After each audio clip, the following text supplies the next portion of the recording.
A secret crush romance written by Serena Hart. Prologue. For 3 years their marriage was built on silence. Evelyn Carter, a brilliant neuroscientist, and Alexander Veyron, a powerful CEO, lived under the same roof yet remained strangers across a gulf of unspoken words. On the day Evelyn filed for divorce, fate struck cruelly. A near-fatal accident left Alexander broken, his life hanging by a thread, and Evelyn, as his legal guardian, holding the power to decide everything. But in the locked west wing of the Veyron estate, she uncovered what silence had hidden: journals, photographs, and years of unspoken devotion. He had never been indifferent, only obsessed, terrified of losing her, too afraid to speak love aloud. Now, as Alexander struggles to recover and finds his voice piece by piece, Evelyn must decide if shattered trust can be mended, if silence can give way to words, and if love can survive the shadows. Chapter 1. The Paper Walls Between Us. The morning sky over New York was a pale gray, heavy with the promise of rain. Evelyn Carter sat in the back seat of a black sedan, her hands clenched together in her lap, her eyes fixed on the glass buildings gliding past her window. The city never seemed to stop moving, traffic crawling, people rushing, the pulse of ambition and greed echoing through every avenue. Yet inside her chest there was only stillness, a suffocating silence she had lived with for 3 years. Today that silence would finally end. She carried no jewelry on her hands, not even the platinum band Alexander had given her the morning of their wedding. It lay at the bottom of a drawer somewhere in the Veyron estate, untouched for years. The marriage had always been a contract, a convenience neatly typed on paper. Her research would gain backing from his empire, and he would gain the appearance of stability, of a respectable union. No romance. No vows whispered in secret. No warmth in the night. 3 years had taught her to bury expectations. Her driver slowed in front of Veyron Tower, the headquarters of Alexander's investment empire. The skyscraper rose like a blade into the cloudy sky, all steel and glass, cold and impenetrable, just like the man himself. Evelyn smoothed the wrinkles of her gray blazer, collected her documents, and stepped out into the chill of late spring. The receptionist greeted her politely, though with a tinge of curiosity. Evelyn Carter rarely came here. She preferred the anonymity of her lab, tucked away in a quiet wing of Columbia University's neuroscience department. Here in Alexander's world of wealth and power, she always felt like an intruder. When she reached the conference room, Charles Grant was already waiting. The lawyer's salt and pepper hair was perfectly combed, his tailored suit immaculate. He rose politely when she entered. "Dr. Carter," he said warmly, "I wish we were meeting under brighter circumstances." Her lips curved in a polite but strained smile. "As do I." On the polished table lay the divorce papers. A neat stack clipped together, so deceptively ordinary. Evelyn placed her hand on them, her fingers grazing the embossed letterhead. For a moment she hesitated. Once she signed, she would be free. Free from the mansion's echoing halls, from dinners where Alexander never showed, from the gaze that felt more like surveillance than affection. And yet her chest ached. It wasn't love, she told herself. It was grief for the years she had wasted hoping he might look at her as a woman instead of a contractual partner. "Mr. Veyron should be here shortly," Charles said, glancing at his watch. Evelyn exhaled softly. Of course. He's never late. But minutes dragged into an hour. The silence pressed heavier and heavier, until Charles excused himself to check the situation. Evelyn stood by the window, staring at the traffic below. Somewhere in the chaos of the city, Alexander was keeping her waiting one last time. Typical. Then the door burst open. Clara, Alexander's assistant, rushed in, her face pale. "There's been an accident," she gasped. "Mr. Veyron's car, he's at St. George's Hospital. Critical condition." The words fell like shards of ice through Evelyn's body. She was in motion before she even realized it, the papers abandoned on the table. Her heels clicked against the marble floors, her breath sharp, her chest pounding. She told herself it was duty, responsibility. He was still her husband on paper. But when she slid into the car and told the driver to take her to the hospital at once, she could not deny the panic flooding her veins. The emergency ward was chaos, sirens, rushing gurneys, doctors in motion. Evelyn pressed forward until she found Charles again, already speaking to a surgeon in scrubs. His face was grave. "He was unconscious when they brought him in," the surgeon said. "Multiple fractures, head trauma, internal bleeding. We're taking him into surgery now." Her breath caught. "Can I see him?" "Just for a moment," the surgeon allowed. They led her into a room where Alexander lay motionless on a stretcher. Tubes already fastened, monitors beeping steadily. For the first time since she'd known him, he looked vulnerable. His usually composed face was pale, framed by dark hair matted with blood. The man who commanded entire boardrooms, who silenced opponents with a glance, lay utterly still, at the mercy of fragile flesh and fate. Evelyn's throat tightened. She wanted to reach for his hand, but her fingers hovered in the air, trembling. "Mrs. Veyron," the surgeon said gently, "you are listed as his medical proxy. He gave you complete authority over his care." Her head snapped toward him. "What?" Charles nodded gravely. "It's true. Alexander signed the documents months ago. Every decision regarding his life support, his treatment, it's in your hands." Evelyn's knees weakened. Of all the cold calculations Alexander had made in their marriage, this was the one she never expected. He had given her absolute power over him, silently, without ever telling her. She looked back at him, at the man who had kept her caged in silence, and yet entrusted her with the most fragile thread of his existence. Something deep inside her shifted. She bent closer, whispering so no one else could hear. "Why, Alexander? Why would you give me this power if I mean nothing to you?" But he did not stir. His eyelids remained closed, his breathing shallow beneath the oxygen mask. Only the machines answered, steady and merciless. Evelyn straightened, her hand falling limply to her side. The divorce papers were meaningless now. Her life, her freedom, her choices, all of it had been bound once more to the man she was trying to escape. And in that moment, for the first time, she realized, perhaps Alexander's silence had not been indifference at all. Perhaps it had been something far more dangerous. Obsession. Possession. Love twisted into chains. She did not know yet whether she would save him out of duty, pity, or something she refused to name. But one truth was clear. The paper walls between them had shattered. Now, nothing stood between her and the secrets Alexander had kept locked away. Rain began as a mist outside St. George's, silvering the sidewalks and blurring the red emergency sign. Evelyn stood by the vending machines with a paper cup of lukewarm tea, untouched. Beyond the double doors, Alexander lay under bright light and steady hands. She tried to sort the night into steps, prognosis, consent, thresholds, yet her ribs kept pushing against an ache that refused arithmetic. Charles appeared with a clipboard. "They need confirmation for the aggressive plan," he said. "You're the proxy." She read fast. "Subdural bleed. Fixation. Ventilator." She signed with the tidy hand she used to annotate journals, then passed the pen back. "Clara?" she asked. "In the chapel," he said. "She thinks choosing the river route was her fault." Fault hovered like fog. The vending machine hummed. A paramedic laughed at something no one else heard. Evelyn watched her reflection in the steel, pale, contained, not the girl who once waited with candles while music burned into wax and silence. "Why didn't he tell me?" she said. "Alexander builds for storms," Charles replied. "He never names them." A surgeon came near dawn. "We controlled the bleeding," she reported. "The next 72 hours matter."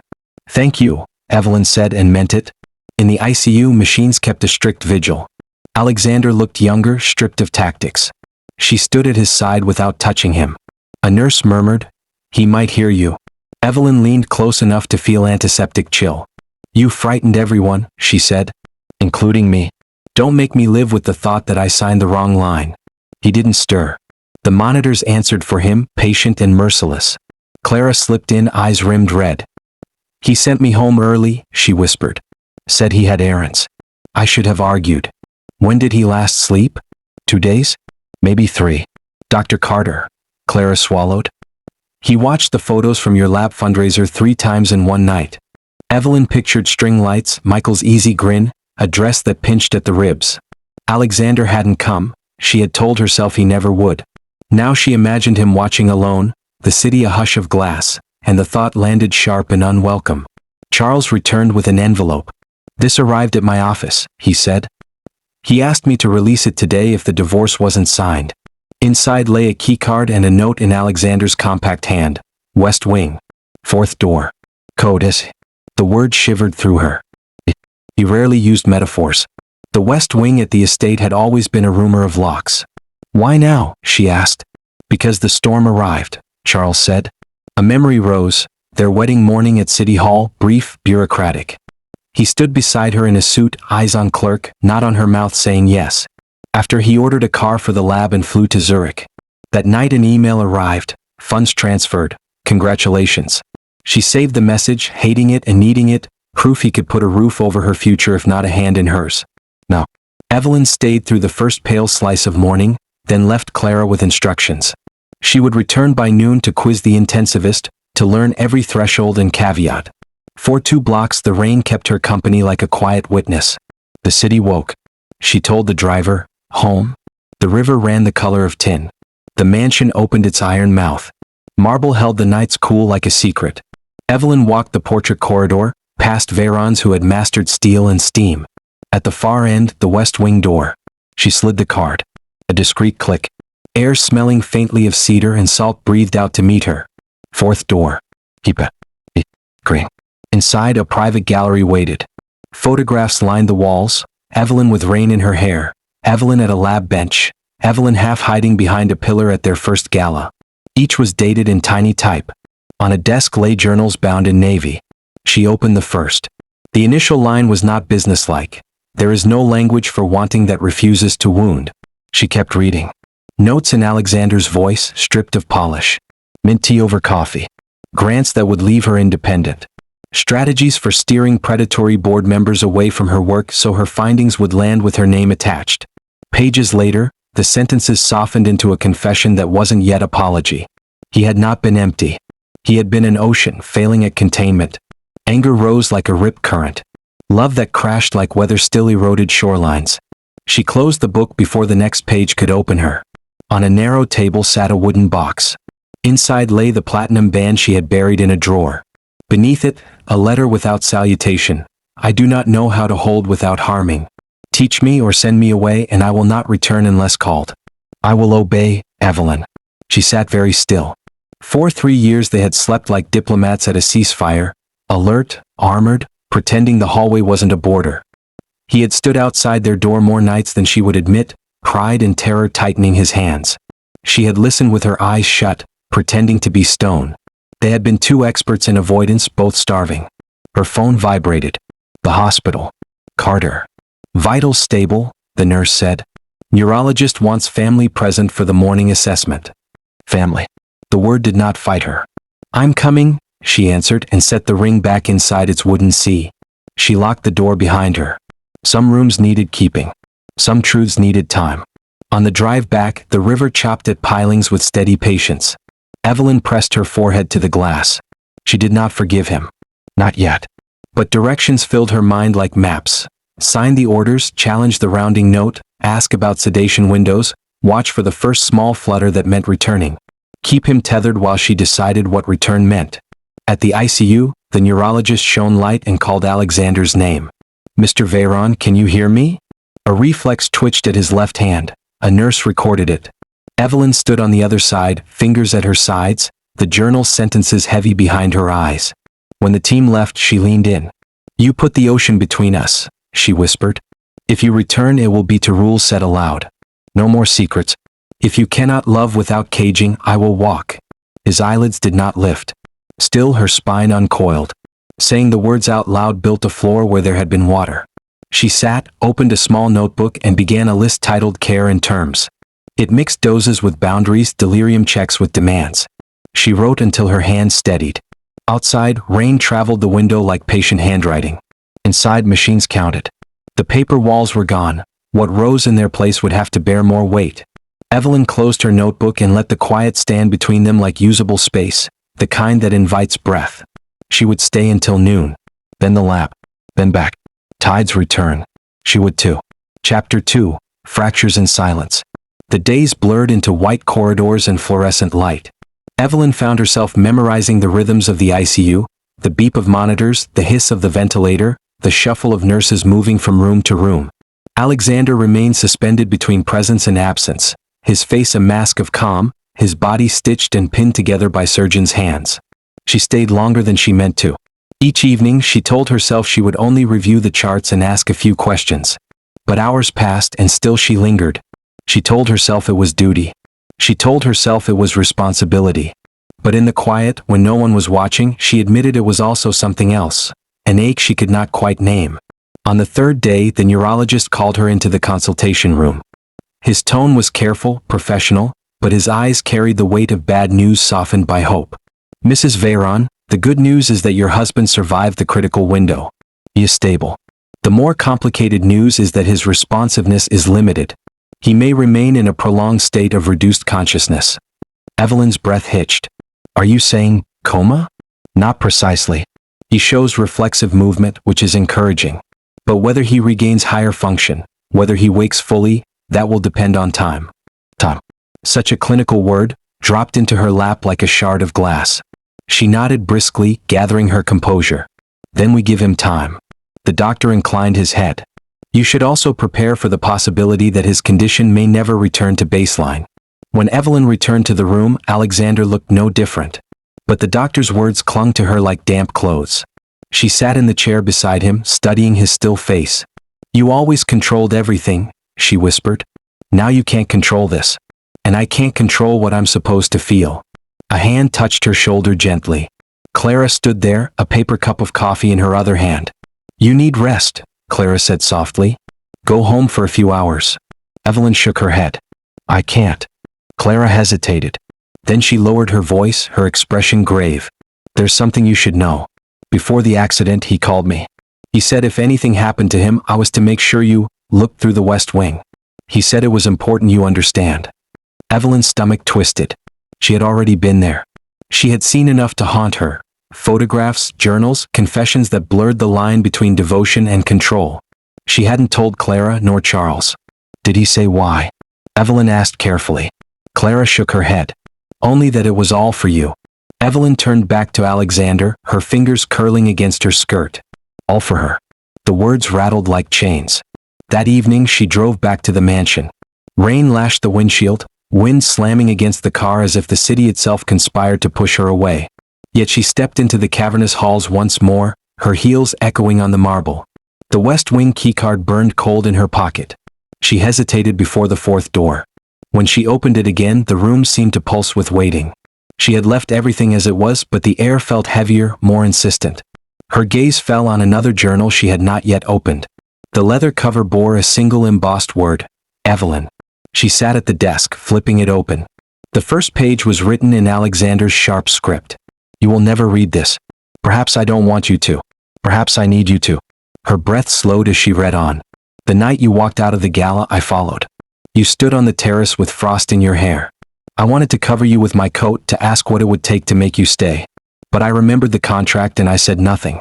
You returned to your lab the next day, and I told myself silence was safer than losing you outright. Page after page confessed the same pattern, longing wrapped in fear, devotion swallowed by silence. He had not been indifferent. He had been terrified. Her chest tightened painfully. She wanted to hate him for it, to reject the chains of his hidden obsession. And yet, the words cracked something in her. He had loved her in his broken way. Loved her enough to hide it rather than risk frightening her.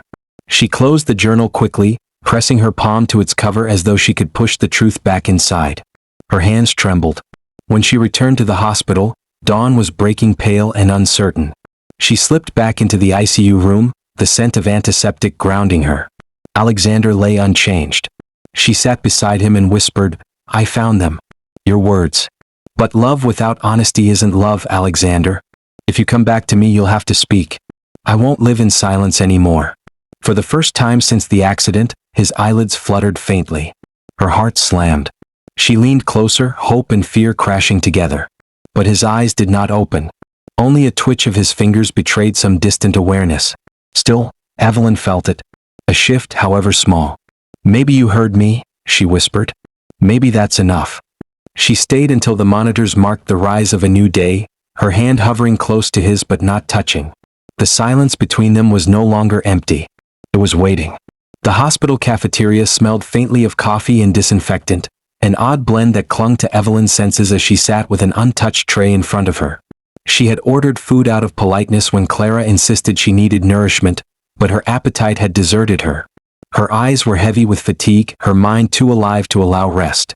Each time she closed her lids, she saw the journals, the photographs, each page and picture whispering that Alexander had loved her far longer and more fiercely than she had dared to believe. But was it love?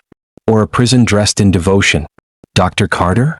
Charles slid into the chair across from her, holding his own cup of coffee. He studied her for a moment before speaking.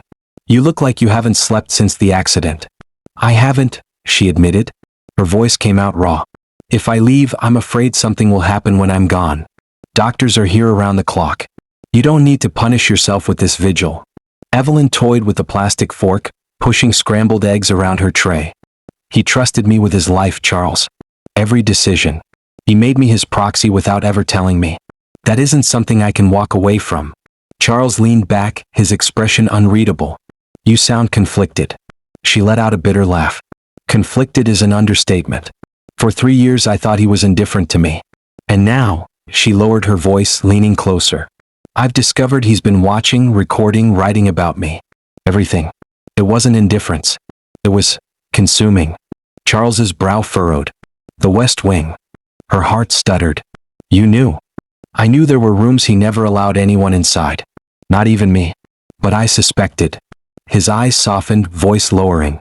Evelyn, you should understand, Alexander's greatest fear has always been abandonment. He masks it behind steel and silence, but it drives everything he does.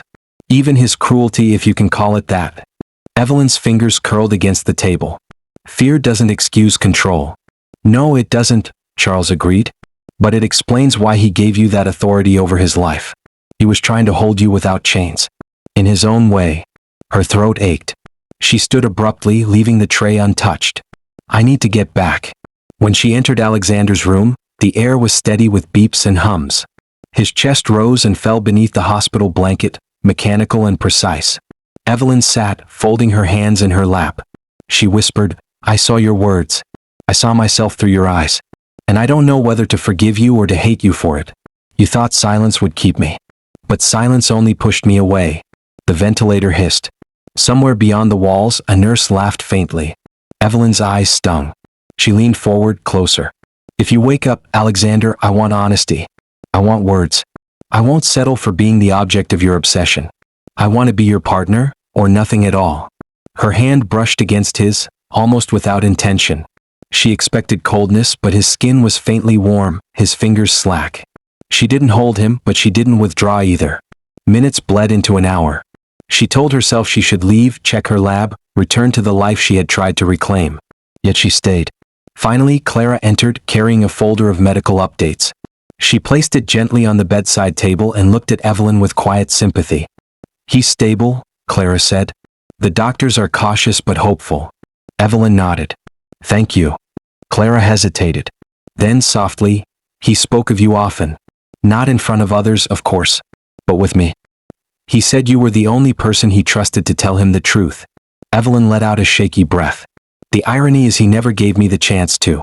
Clara lowered her eyes. Maybe now you will. Later that evening, Evelyn returned to the mansion again. It was as though the house itself had drawn her back, whispering that its walls still held fragments she had yet to face. She moved through the West Wing with more certainty this time, unlocking another door she hadn't noticed before. Inside was a smaller, intimate study. The desk was cluttered with sketches, not of buildings or investments, but of her. Rough pencil lines captured her silhouette in different moments. At her microscope, standing beneath the university clock tower, leaning against the terrace railing. Some were incomplete, abandoned midway. Others were so detailed she could almost feel her own breath in them. She stood there trembling. This was not the work of a man who felt nothing. It was the work of someone who felt too much. But every sketch deepened the question that gnawed at her. Why had he locked it all away instead of giving her even one word? Evelyn gathered the papers, stacking them carefully, then slid them back into place. She couldn't decide if she was piecing together love or obsession. Perhaps both. The following morning, she arrived at the hospital to find the neurologist waiting. Mrs. Veyron, your husband showed improved responsiveness overnight. He may be emerging. Her heart thudded painfully. She hurried to his side, watching as the doctor called Alexander's name. This time, his eyelids fluttered longer, then lifted slightly. His gaze was unfocused but open. Alexander, Evelyn whispered, her voice breaking. His lips moved faintly around the oxygen tube. No sound emerged, only a ghost of effort. Yet it was enough to send a rush of heat to her chest. The doctor adjusted the monitors. He's waking. Slowly. Carefully. Evelyn leaned close, her tears spilling silently. You hear me, don't you? You're coming back. For the first time since their marriage began, she felt his hand stir against hers, the faintest twitch of fingers reaching, searching. And she let herself hold him. That night, Evelyn couldn't sleep. She sat by his bedside, the glow of monitors painting shadows on her face. Alexander's eyes drifted closed again, but not into silence this time, into the fragile, uncertain sleep of recovery. She whispered to him even as he rested. I don't know what comes next. I don't know if I can forgive the years of silence, the way you tried to control me without ever touching me. But I know this, I won't leave. Not yet. Not until you can speak for yourself. She rested her head against the edge of the bed, her hands still linked with his. For once, the silence between them didn't feel like a wall. It felt like a bridge, fragile but real, spanning the fracture of their years together. The beeping of the machines was steady, almost like a heartbeat. She closed her eyes, surrendering to exhaustion at last. And in the stillness, Alexander's fingers tightened, faint but deliberate, around her hand. Chapter 3. The Weight of Awakening. The morning light filtered through half-drawn blinds, painting narrow bands across Alexander's face. Evelyn sat upright in the stiff ICU chair, a crick in her neck from sleeping with her head against the bed. She startled awake at the sound of shifting fabric, Alexander's hand twitching against the blanket. His eyes fluttered open, glazed but undeniably conscious this time. Her breath caught. Alexander? His gaze wandered, unfocused, as though the room itself was unfamiliar terrain. Slowly, his eyes settled on her, blinking heavily. His lips parted around the oxygen tube and a low, rough sound emerged, closer to a rasp than a word. Evelyn leaned forward, heart hammering. It's me. Evelyn. Recognition flickered faintly, brief as lightning, before fading into exhaustion. His eyes closed again. The monitor beeped steadily, indifferent to the tremor in her chest. A nurse entered, her calm movements betraying no surprise. It's good. He's responsive. He knows you're here. That's more progress than we expected at this stage. Evelyn nodded, though her hands tightened against each other. She should have felt relief. Instead, unease pooled in her stomach. Recognition was not the same as reconciliation.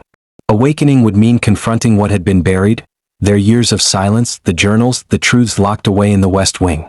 By afternoon, Alexander was conscious for longer stretches. He could not yet speak, but his eyes tracked her.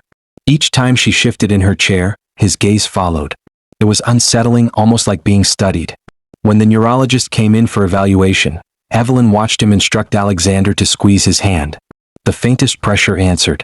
When asked to blink once for yes, twice for no, Alexander responded correctly.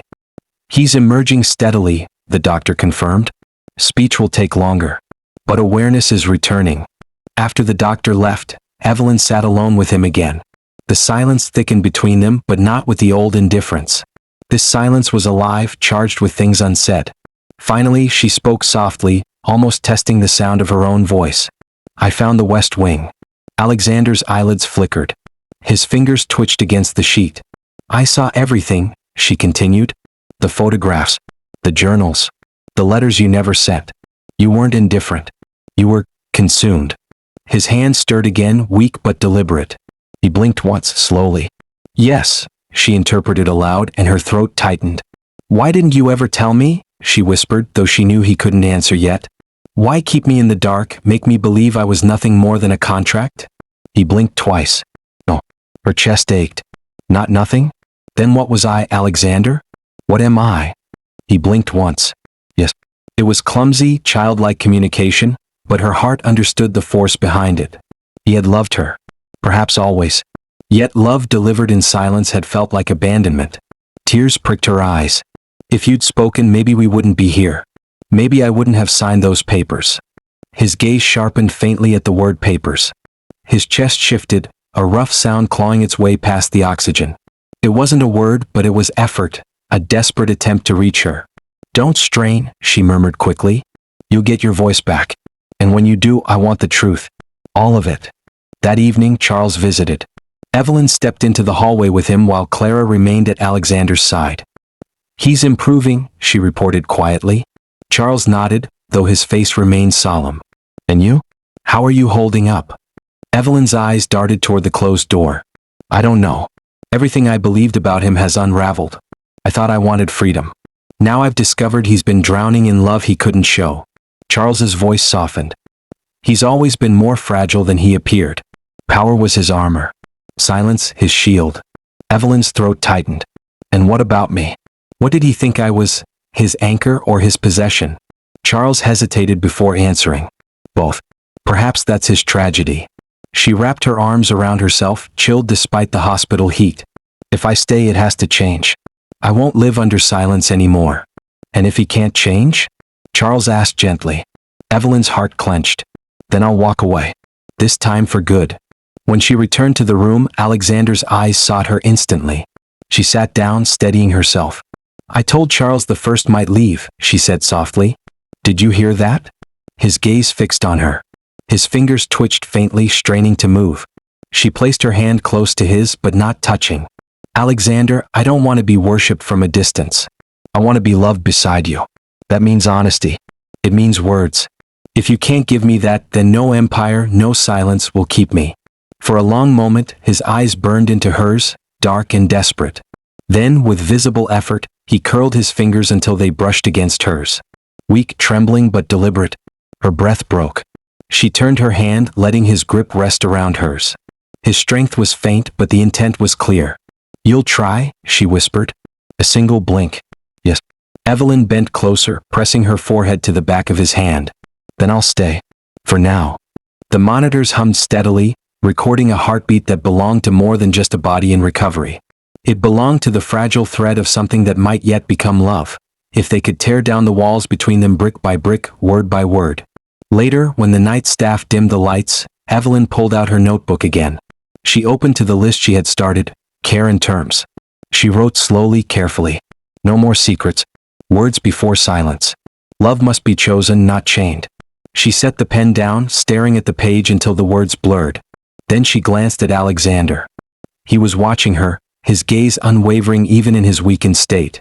Evelyn closed the notebook, placing it on the table where he could see it. These are my conditions, she said softly. When you can speak, we'll talk about them.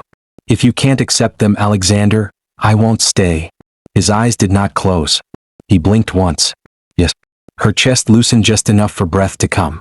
For the first time since the accident, she allowed herself to hope. Not blindly, not foolishly, but with the cautious strength of someone who had survived silence and demanded more. As the night stretched on, she remained at his side, her hands still loosely held in his. The fractures in their silence were beginning to show. And through them, the following morning carried with it a hushed anticipation. Evelyn woke stiff and chilled from a half-sleep in the ICU chair, the blanket a nurse had draped over her slipping onto the floor. She rubbed her eyes, then looked immediately to the bed. Alexander was awake again. His lids heavy, but his eyes trained on her with an intensity that startled her. Good morning, she whispered, voice raw with fatigue. Do you know where you are? He blinked once. Yes. You're in St. George's. You were in an accident. It's been almost a week. A flicker of awareness shifted across his features. He tried to speak, the faintest scrape of sound pushing against the oxygen. The nurse, coming in to adjust his monitors, smiled gently. Don't force it, Mr. Veyron. You'll regain your voice in time. Evelyn sat forward, close enough that he could see her clearly. I'll be your words for now, she said softly. But when you can speak, I'll expect the truth. His fingers twitched, brushing faintly against hers. By mid-afternoon, Charles arrived with a stack of legal documents. Evelyn rose to meet him in the hallway, leaving Clara to sit with Alexander. What is it? She asked, wary. Charles adjusted his glasses. Routine matters for the company. But more importantly, your husband placed contingencies in place long before this. All authority rests with you until he can resume his role. Evelyn's brows knit. Why would he give me so much power if he never let me into his world? Because he trusted you more than anyone, Charles said simply. Even when he couldn't show it. Evelyn's throat constricted. Or because he thought binding me through responsibility would keep me close. Charles's eyes softened. Perhaps both. She accepted the folder, though her hands trembled. Choices weighed heavy. Authority had never felt like freedom. When she returned to the room, Alexander's eyes sought her instantly. She set the folder aside and sat beside him. They've given me your empire to run. All your power, your decisions. Do you realize that? A slow blink. Yes. Her lips trembled with frustration. Why, Alexander? Why trust me with everything but the truth? He blinked once, then struggled to move his hand toward hers. She caught it gently, steadying the trembling motion. Do you know what I found in the West Wing? She asked. A faint flicker of panic crossed his gaze. His lids tightened briefly. I found everything. The photographs. The journals. The letters. Her voice cracked. All the love you never said. All the fear you buried. Do you understand how cruel it was to hide that from me? His eyes shone with something raw, regret, desperation, longing, all tangled. He blinked once as though pleading. Tears welled. She bowed her head, clutching his hand. You thought silence would protect us. It didn't. It broke me. It broke us. For a long moment, the room was filled only with the steady hum of machines. Then Evelyn lifted her head, eyes steady now. If you want me to stay, you'll have to speak. Not in journals. Not in photographs. Out loud. To me. His lashes lowered in acknowledgement. One blink. Yes. That night, exhaustion pressed down on her, but she remained by his side. Clara had gone home, Charles had left, and the ward was quiet except for nurses' soft footsteps. Evelyn opened her notebook again, the one she had begun filling with boundaries. She read the words aloud. No more secrets. Words before silence. Love must be chosen, not chained. Alexander stirred faintly, his gaze sharpening on her face. His hand twitched, weak but deliberate. Do you accept these? She asked softly. One blink. Yes. Her lips trembled, but she managed a steady exhale. Then maybe, just maybe, we have a chance. The following morning brought a new test. The speech therapist entered, cheerful but brisk. We'll try a few exercises today. Nothing strenuous. Just see what we can get. Evelyn stood at the bedside, heart racing. Alexander followed instructions sluggishly at first, moving his tongue, attempting small sounds. The effort left him pale, his body weak, but his gaze never left Evelyn. When the therapist encouraged him to try a word, his throat strained, dry and broken. A sound emerged, barely audible but unmistakable. Eve. Her breath shattered. She stepped closer, gripping his hand tight. I'm here. His lips formed the shape again, quieter. Eve. Her eyes burned. He had called her by name. For the first time in 3 years of marriage, he had spoken to her, not at her, not around her. To her. Tears slid silently down her cheeks. That's enough for now, the therapist said gently, but Evelyn hardly heard. She bent closer, whispering fiercely, You don't know what that means to me. To hear my name from you. His gaze softened. For the first time she thought she saw relief in his eyes. That evening, Evelyn returned to the mansion again, driven by an ache she couldn't ignore. She walked into the West Wing, this time without hesitation, and sat at the desk piled with journals. She opened one at random. She doesn't know I watch her leave in the mornings. She doesn't know I remember the shape of her laugh, the one she tries to swallow when she thinks no one hears. I want to tell her. But what if telling breaks the fragile contract that keeps her near? Her hand trembled as she closed the book. She realized something then. He hadn't hidden his feelings out of malice. He had hidden them out of terror. But the result had been the same, a prison of silence for both of them. She returned to the hospital with that truth heavy on her heart. When she entered his room, his eyes lit faintly. She sat, leaning close. I read more. I know why you stayed silent. But Alexander, fear is not love. If you want me, you'll have to face that fear. You'll have to let me in. He blinked once. Yes. She brushed a strand of hair from her face, her voice breaking. Then fight. Fight for your words. Fight for me. His lips moved, no sound emerging this time, but she understood. He was trying. He was fighting. For the first time, she let herself hope.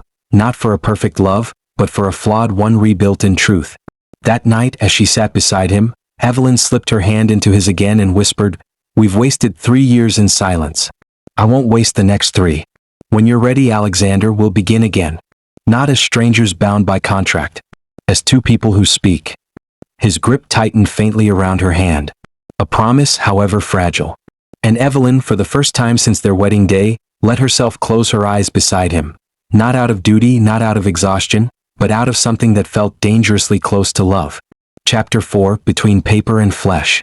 The next week unfolded like a careful experiment. Measured progress, cautious optimism, setbacks catalogued in charts. Alexander's voice returned in fragments, one syllable at a time, fragile as glass. Evelyn was there for every attempt, her presence constant, though her heart remained restless. She had made a vow to herself. She would not mistake progress for absolution. On the 7th morning, sunlight spilled across the ICU in wide strokes. Evelyn was scribbling notes in her ever-growing care and terms notebook when she heard it again. Her name, rasped, barely audible but unmistakable. Eve. She froze, her pen hovering mid-sentence. Slowly she lifted her head. His eyes were open, clearer than they had been, the faintest shadow of a smile tugging at his mouth. Her heart jolted painfully. "I'm here," she said softly. His lips parted, straining for sound. "Stay, why? Stay." Her chest constricted, tears burning behind her eyes. She leaned forward, gripping his hand gently. "I'm here now. But Alexander, staying isn't the same as being silent. If I stay, it will be with words between us, not walls." His eyes shone with something raw, desperate. He nodded weakly, the movement almost imperceptible. Later that day, Charles came to review the legal documents Evelyn still hadn't signed. They stood in the corridor outside Alexander's room, the bustle of nurses passing around them. "You've been avoiding these," Charles observed gently. Evelyn crossed her arms, defensive. "I can't focus on company affairs when," she gestured toward the closed door. "When all of this is happening." Charles lowered his voice. "And yet, the company is part of him. It is how he tried to keep you safe whether you saw it or not. His empire and his silence are bound together." She looked away, jaw tight. "I don't want an empire. I wanted a husband who spoke to me. And now he is trying," Charles reminded her softly. "But you'll have to decide, do you forgive the years he failed?" The question lingered long after Charles left. That evening, Evelyn stayed late again. She opened her notebook and read aloud some of her conditions, speaking them clearly so Alexander could hear every word. "No more secrets," she said firmly. "If you love me, you say it, you show it. You don't hide it in journals." His eyes followed her intently. "Love must be chosen, not chained. That means if I ever walk away, you don't use silence, power, or fear to hold me. You let me choose." For a moment, his lips moved, the sound faint. "Say this." Her throat tightened. "Yes. Choose." He closed his eyes briefly, then opened them, gaze locked on hers. "You." Her breath broke. She reached for his hand, squeezing it. "Then prove it. With words. With honesty. Not just once, but always." The next day brought an unexpected development. Clara arrived with a sealed envelope, her expression carefully neutral. "This was in the study," Clara explained. "I thought you should have it now." Evelyn hesitated before taking it. She recognized Alexander's sharp handwriting on the front. Her name written plainly, no flourish, just precision. She opened it with trembling fingers. Inside was a letter. "Evelyn, if you are reading this, I failed at silence. I built walls because I did not know how to love without fear. I was afraid that if I showed you how much I needed you, you would leave. And if I pretended not to care, perhaps you would stay. I see now that silence is its own betrayal. If I wake, I will speak. If I don't, let this be what I never gave you in life, the truth. I love you. Always have. Always will. Alexander." Evelyn pressed the paper to her chest, tears sliding hot and relentless down her cheeks. She turned toward the bed. His eyes were open, watching her, and for the first time since the accident, she didn't hide her breaking. "You should have said this years ago," she whispered, voice shaking. "Do you know how many nights I thought I was invisible to you?" His lips formed a broken word. "Sir, R.Y." She broke completely, then, leaning forward, her forehead resting against his arm. "Don't apologize to me with whispers you'll bury tomorrow. Say it. Keep saying it. Until it's real between us." His fingers tightened weakly around hers. "Love," he rasped. Her tears spilled harder. She lifted her head, meeting his gaze, seeing for once no steel, no armor, only the man stripped raw by pain and fear. "Then love me with truth, Alexander. Or don't love me at all." The following evening, exhaustion tugged at her, but Evelyn returned to the mansion one more time. She walked into the West Wing, letter still folded in her pocket, and stared at the gallery of photographs again. This time she didn't feel only anger. She saw the devotion hidden in each frame, yes, but also the cowardice. His refusal to risk showing her while he still had the chance. Love that hid in shadows was not enough. She gathered several journals and carried them with her to the hospital. When she sat by his bed, she placed them on the table within his line of sight. "I'm not your secret anymore," she told him. "These don't belong in locked rooms. If you mean any of this, you say it. Out loud. To me. Every day until the silence between us is gone." His eyes moved from the journals back to her, burning with urgency. His lips trembled, his throat straining. "No more. No more," she repeated, her voice fierce through the ache in her chest. "If you can give me that, I'll stay. If not, I'll let the papers go through." The silence that followed was thick and trembling, but not empty. It was the silence of something breaking open, the kind that could no longer be contained. Evelyn leaned closer, whispering into the fragile space between them, "Choose Alexander. Not just with your eyes. With your words. With your life." He blinked once. Yes. And for the first time she believed him. The days that followed pressed Evelyn into a rhythm she hadn't imagined she would ever live, balancing her lab, the mansion, and the hospital. Each morning she stopped at the ICU before heading to Columbia, carrying her notebook like a compass, as if her written boundaries could keep her upright. And each night, no matter how tired she was, she returned to Alexander's bedside, where silence was giving way to fragments of speech. "Eve. Stay. Love."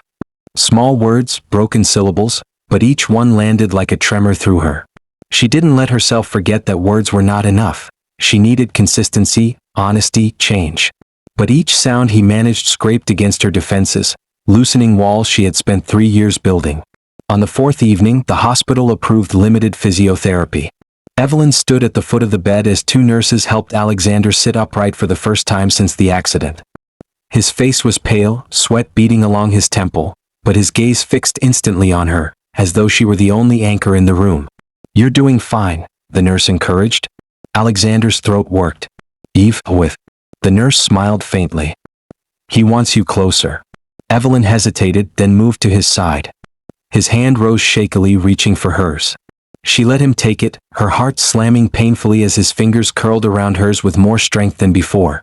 "You see," the nurse said kindly, "sometimes the body follows where the heart leads." Evelyn didn't answer. She couldn't. That night, when the ward had quieted, she sat by his bed with the journals stacked beside her. She opened one deliberately, turning the pages so he could see. "You wrote about me as if I were a dream," she said quietly. "But I'm not a dream. I'm flesh. I bleed. I break. You can't worship me from a distance and call it love." His lips parted, and after a long struggle, a rasp broke the silence. "Wrong." She leaned closer, startled. "Wrong?" He swallowed painfully, voice gravel. "Not dream. Home." The word hit her like a blow. Home. For 3 years she had felt like a tenant in her own marriage, unseen, unheard. And yet, to him, she had been the only place of return. Her throat burned. She forced herself to steady. "If I'm home to you, Alexander, then you must live in it with me. No more shadows. No more closed doors." His gaze sharpened faintly. His fingers tightened around hers, and though his lips trembled with effort, he rasped again, "Try." Evelyn closed her eyes briefly, steadying herself against the weight of hope. "Then try. Every day. Until the silence is gone." The following afternoon, she left the hospital earlier than usual to attend a meeting at the Veyron estate. Charles had urged her to meet with the board, directors anxious about Alexander's absence and the fate of the company. She entered the great hall of the mansion, its marble echoing under the sharp clicks of her heels. The board members sat like an audience waiting for judgment, eyes sharp with suspicion. "You are here," one of them remarked pointedly, "because Mr. Veyron named you his legal proxy. We need assurance the company will remain stable." Evelyn stood straighter, her voice calm though her chest raced. "I'm not here to play the role of Alexander Veyron. I'm here to ensure his wishes are honored. He trusted me with this authority, and I intend to protect his legacy." Murmurs rippled across the table. "You speak with confidence," another said coldly. "But you were his wife in name only. What do you know of this empire?" Her spine stiffened. Enough to know that silence and fear built cracks beneath it. "That stops now. The company will not fall. And neither will I." When she left the hall, her hands shook. But she carried herself to the car with her chin lifted. For the first time she understood. Alexander hadn't just given her power out of fear. He had trusted her to face storms he couldn't. That evening, back at the hospital, she sat beside him again, exhaustion pulling at her. He stirred, eyes opening slowly, searching. "How was?" he rasped, voice broken but present. Evelyn blinked, startled. "The meeting? You knew." A faint shadow of a smile touched his lips. "Yes," she whispered. "It was difficult. But I held your place. For you." His gaze softened. His hand twitched weakly, reaching. She clasped it. "Proud?" he whispered. Her chest constricted. She bowed her head, pressing her lips against the back of his hand briefly, an intimacy she hadn't allowed herself in years. "Don't say things you don't mean." His voice scraped again, fragile but fierce. "Mean. All." Her eyes stung. She lifted her head, meeting his gaze. Then prove it, Alexander. Not with power, not with silence. With words. With truth. With me. He nodded, slow but certain. With you. Later, when the ward dimmed and she sat quietly at his side, Evelyn opened the letter he had written again, reading it silently in the muted light. She folded it back into her notebook, then placed her hand on his. You wrote that you love me, she said softly. Do you know what love means to me? It means sharing, not hiding. It means trust, not walls. If you can give me that, maybe I'll stop thinking of divorce papers and start thinking of second chances. His lips parted, a single word pushing through like a vow. Chance. Her throat tightened.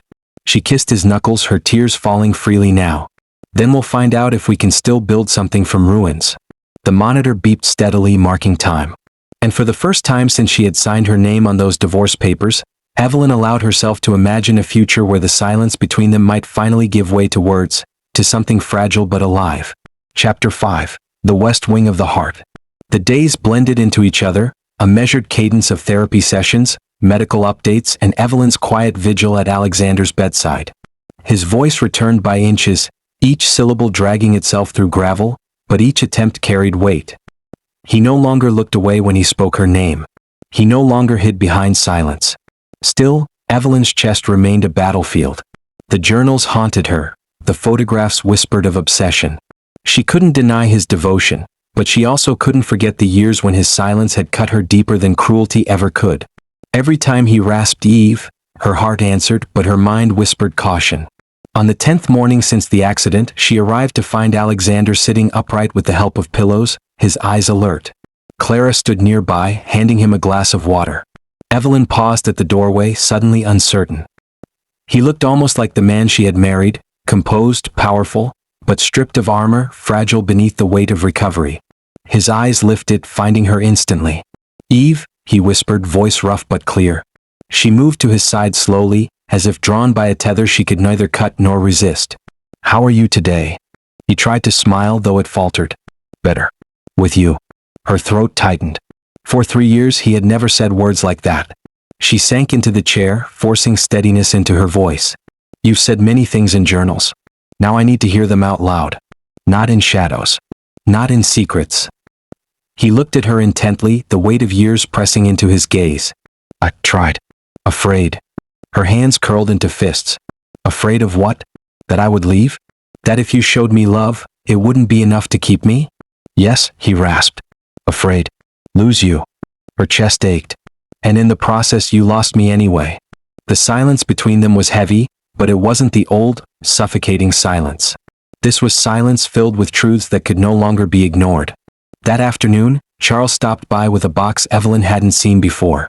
This was delivered to the estate years ago, but Alexander instructed me to give it to you only if something severe happened. I believe now qualifies. Evelyn frowned, taking the box into her lap. She hesitated before opening it, aware of Alexander's eyes tracking her every move. Inside lay a set of bound leather journals, newer than the ones in the West Wing. Each bore her name on the cover, stamped in silver. Evelyn looked up sharply. What are these? Alexander swallowed, voice low. For you. Her fingers trembled as she opened the first. Inside were letters written to her, dozens of them, each signed with his initials. Evelyn, today you presented at Columbia. I wanted to stand in the back and listen, but I thought my presence would unnerve you. You don't see how you shine, but I do. Always. She flipped to another. I saw you laughing with Michael at the fundraiser. The sound struck me like sunlight. I wanted to walk over to ask you to save that laugh for me, but I stayed in shadow instead. Perhaps one day I'll learn to step into the light with you. Her throat tightened, vision blurring. She slammed the journal shut, clutching it to her chest. Why, Alexander? Why give me silence in person and words on paper? Do you know how cruel that was? His lips trembled with effort. Coward, he rasped, voice breaking. Didn't know how. Her tears fell silently, hot against her cheeks. She pressed her palm against the journal. I would have chosen you if you had given me the chance. But you never let me. His hand lifted weakly, trembling until it reached hers. Chance, he whispered hoarsely. Now. She met his eyes, her heart tearing between anger and longing. He was right, this was his chance. But it was also hers. That evening, Evelyn returned to the mansion, the box of journals still clutched in her arms. She walked through the familiar corridors until she reached the West Wing again. For the first time, she didn't hesitate at the door. Inside, she spread the journals across the desk, arranging them like evidence at a trial. She flipped through page after page, her tears falling unchecked. The man who had been silent in her life had been loud on these pages, aching, yearning, confessing everything but the words she had needed. She sank into the chair, burying her face in her hands. "Why couldn't you just say it?" she whispered to the empty room. Because fear had its own language. Because silence had been his shield. But shields, she knew now, cut as deeply as swords.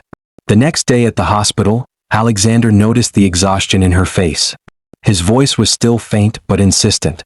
"Read," he rasped, nodding toward the journals she carried. Her lips pressed into a thin line. "I've read them. Every word. They don't excuse 3 years of silence." His eyes burned with desperation. Not excuse. Truth. Evelyn's hands trembled. She opened the journal in her lap and read aloud. "I love you, Evelyn. I don't know how to say it without breaking what fragile thread keeps you near. So I write it here where it's safe. I hope one day I'll be brave enough to say it aloud." Her voice cracked as she finished. She looked at him, her tears falling openly now. "You should have said it then. Not now when everything is broken." His throat worked, his lips forming the words with agonizing effort. "Love. Now." Her breath shattered. She pressed her palm against her chest as if to hold her breaking heart in place. "If you want me to believe you, Alexander, you'll have to show me. Not just with words but with change. No more West Wings. No more locked doors." His lips parted, and for the first time, his voice carried strength enough to form a full phrase. "No more doors." Evelyn bent forward, clutching his hand tightly, her tears falling against his skin. For the first time since their marriage began, she felt something shift between them. Not a contract, not a chain, but the fragile beginnings of choice. And choice, she realized, was the foundation of love.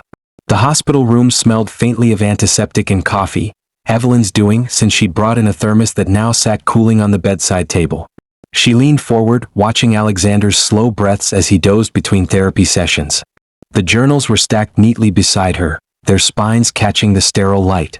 Every time she glanced at them, her chest tightened. They were proof of love, yes, but also proof of cowardice, proof of years wasted in silence. When his eyelids fluttered open, she straightened, her hands folding in her lap. His eyes searched for her instantly, sharp even in fatigue. "Eve," he rasped. "I'm here," she answered softly. His gaze drifted to the journals. "Read?" Her heart twisted. "Why should I? I want your words, Alexander. Not paper." He tried to lift his hand, she caught it gently, steadying the weak tremor. "My voice, slow," he whispered, the effort pulling color from his face. Evelyn swallowed hard. "Then speak when you can. Until then, don't ask me to live off pages you wrote in secret. I need you in the open." He blinked once, acknowledgement. His hand tightened faintly around hers, fragile but deliberate. Later that afternoon, the speech therapist returned, encouraging Alexander to practice longer sounds. Evelyn watched, her breath catching every time his voice broke through. "Eve. Stay. Love." The therapist beamed. "That's remarkable progress. With time he'll regain more." But Evelyn's heart was not soothed by progress. Progress meant little if it did not lead to change. She remained seated long after the therapist left, her eyes locked on him. "I don't want to hear my name like a prayer if you're not willing to share yourself with me," she said, voice low but steady. "Do you understand?" Alexander's lips trembled, his throat working. Finally, with effort, he rasped, "Try." Her chest ached, torn between anger and longing. "Then try harder." That night, Evelyn returned once more to the mansion. The West Wing was silent, the air stale with secrets. She walked into the gallery room, staring at the hundreds of photographs of herself that lined the walls. They no longer unsettled her the way they had the first time. Now they broke her heart. "Why couldn't you just show me?" she whispered into the stillness. She pulled one photograph from its frame, her at the lab, hair pulled into a messy bun, focus sharp in her eyes. She remembered the day clearly. She had stayed until midnight finalizing results for a paper. She hadn't known he was watching. She hadn't known she was the subject of devotion that lived only in locked rooms. Clutching the photograph, she returned to the hospital. When she sat by his bed again, she placed it on the table where he could see it. His eyes flickered to it, then back to her, guilt written across his pale features. "I found this one," she said softly. "You saw me when I thought I was invisible. You loved me when I thought I was unloved. But love hidden is love wasted, Alexander. Don't make me live in shadows again. His lips parted, the word escaping hoarse but clear. Promise. Her throat closed. Promise what? He strained, eyes burning into hers. No, shadows. Evelyn's tears brimmed. She reached for his hand, her voice breaking. If you keep that promise, maybe, just maybe, I'll stay.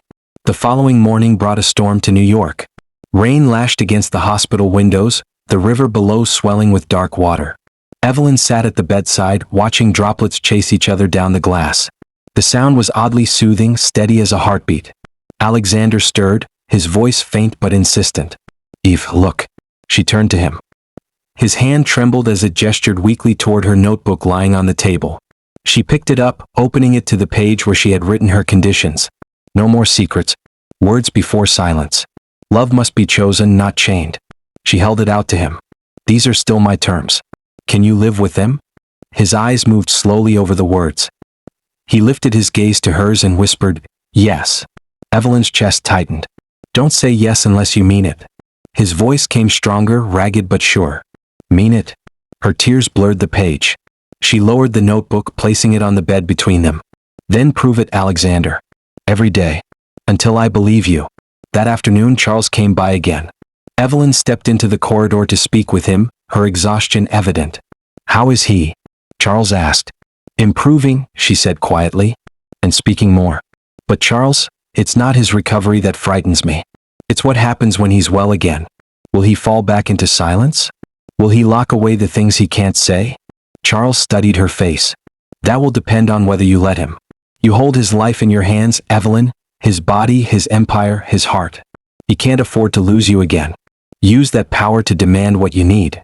She nodded slowly, her chest heavy with both burden and hope.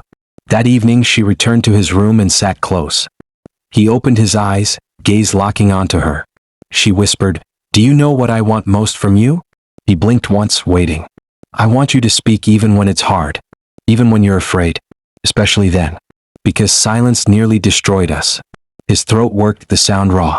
No, silence. Her breath shook. She pressed her forehead lightly to his hand. Then don't let me down. He exhaled, weak but steady, and whispered, Never. For the first time in 3 years of their marriage, Evelyn almost believed him. That night, as the storm battered the city outside, Evelyn fell asleep in the chair beside his bed, her hand resting in his. And in the dark, Alexander's fingers tightened faintly, as though anchoring himself to her with the only strength he had. For the first time she didn't pull away. Thank you for listening to Silent Heart Story, where every love that couldn't be said is finally heard. If today's story touched something quiet in you, a memory, a secret wish, or simply the feeling of being seen, then stay with us.